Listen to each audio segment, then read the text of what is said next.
Hello everyone, welcome back my channel. Amber Tamblyn questions getting plastic surgery as a preteen despite being a fiery young feminist. Amber Tamblyn admitted she went under the knife when she was 12 years old. After dealing with bullying at her school in the Southern California area, the Sisterhood of the Traveling Pants actress had her ears pinned back at a young age, Tamblyn detailed in a piece for the New York Times.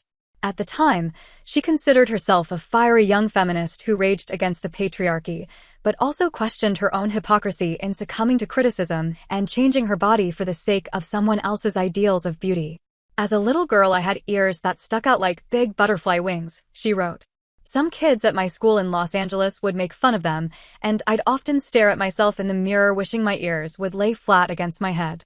But it wasn't until landing my first major role on a TV show at age 12 that I opted to undergo ear pinning surgery, a decision I've never made public until now.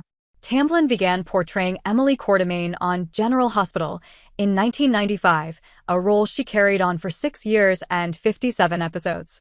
She had written a poem about desirable aesthetics in the entertainment industry, which was later published in her first book and described the lengths women went through to stay young and desirable, but post-surgery left them with noses like dead poodles. Yet in changing my own body, I was also a hypocrite who gave into it, because how could anyone not, she wrote. Going under the knife felt like choosing a weapon I could wield in self-defense against my own disposability.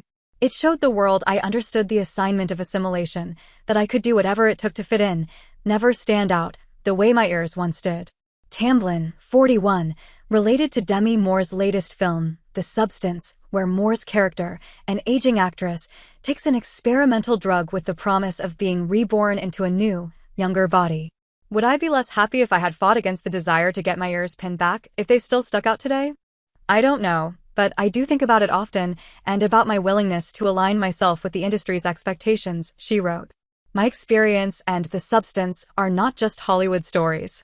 These are universal realities for any woman, no matter her background or profession. The subtle messages of sexism are passed down to us as generational wisdom, almost from birth. Tamblyn hoped there's still time for a different version of The Substance to exist one day, where Moore's character doesn't have to chase youth, and instead learns to love her aging self, no matter how much the rest of the world may not.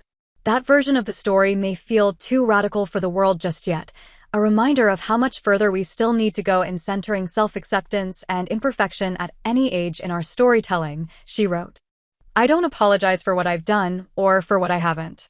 My relationship to my body has changed, healed even, as I've become more protective, compassionate, and honest.